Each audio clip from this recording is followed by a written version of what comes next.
ఆ అమ్మాయిని అత్యాచారం చేసి వాళ్ళ కుటుంబీకులు పోలీసుల్ని కాపాడమని అడిగితే, కంప్లైంట్ చేయమని అడిగితే, ఆ కంప్లైంట్ ఏదో తూతు మంత్రంగా అలా నోట్ చేసుకుని వాళ్ళకేదో కథ చెప్పారు, అత్యాచారం చేసి కృష్ణానదిలో పడేశారు అని చెప్పేసి చేతులు దులిపేసుకున్నారు. ఆ తర్వాత ఆ అక్యూజ్డ్ సంబంధించిన కుటుంబానికి సంబంధించిన ఎవరో ఒకరిని లాకప్ డెత్ చేసి కేసుని డైవర్ట్ చేసే ప్రయత్నం చేశారు తప్ప ఈ రోజుకి కూడా ఆ బాడీ ఏమైంది ఎవరికి తెలియదు. ఆ కుటుంబానికి ఆ అమ్మాయి బాడీ అందలేదు. ప్రభుత్వం నుంచి ఆ కుటుంబానికి ఎటువంటి న్యాయమూ జరగలేదు. ఏంటండి మహిళలకు మీరు ఇచ్చే గౌరవం? ఏంటండి చిన్నపిల్లల్ని మీరు కాపాడేటువంటి విధానం? ఇదా? మళ్ళీ గౌరవనీయులైన హోమ్ మినిస్టర్ గారు వంగలపూడి అనిత గారు ఒక మహిళ.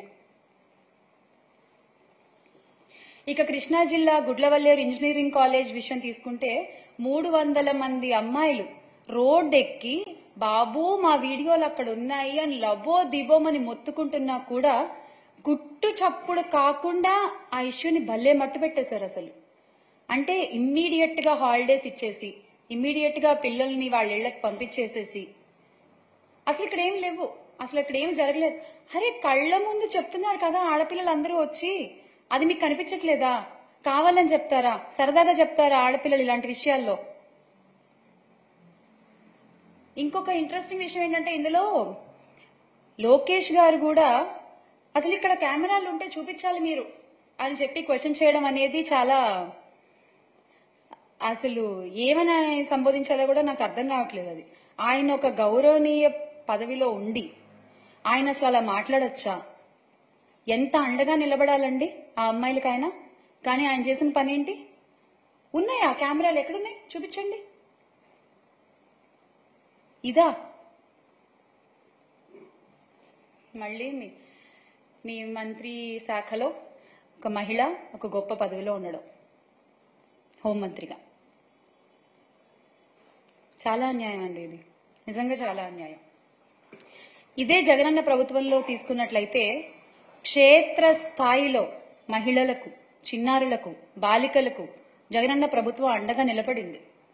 దిశ చట్టం ద్వారా ఆ దిశ లక్ష్యాన్ని ఇమ్మీడియట్ గా చేరుకోవడానికి మొబైల్ పోలీసు వ్యవస్థ, మహిళా పోలీసులు, వాలంటీర్లు అందరూ ఒకరికొకరు చేదోడు వాదోడుగా ఉంటూ అసలు ఇలాంటి సంఘటనలు జరగకుండా అడ్డుకునేవారు. జరిగినా ఇమ్మీడియట్ యాక్షన్ తీసుకునేవాళ్లు, బాధితులకి న్యాయం జరిగేది, తప్పు చేసిన వాడికి శిక్ష పడేది. అంత గొప్ప వ్యవస్థని మీరు భ్రష్టు పట్టించారు. అడ్డు అదుపు లేకుండా ఈ రోజున నేరగాళ్లు చెలరేగిపోతున్నారు. ఎందుకు ఆగుతారు? ఇలాంటి గొప్ప గొప్ప వ్యవస్థలు ఉన్నప్పుడు వాటిని అలా ఉంచితేనే మంచిదేమోనండి. ఏమో నాకు అనిపించింది నిజంగా ఈ రోజున.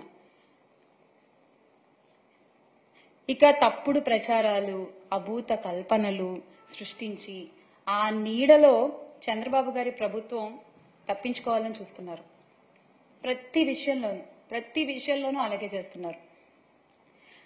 ఏమనుకుంటున్నారు? ఎవరు చూడట్లేదు అనుకుంటున్నారా? లేకపోతే చూసినా పట్టించుకోవట్లేదు అనుకుంటున్నారా? ఎవరు అడుగుతారులే అనుకుంటున్నారా?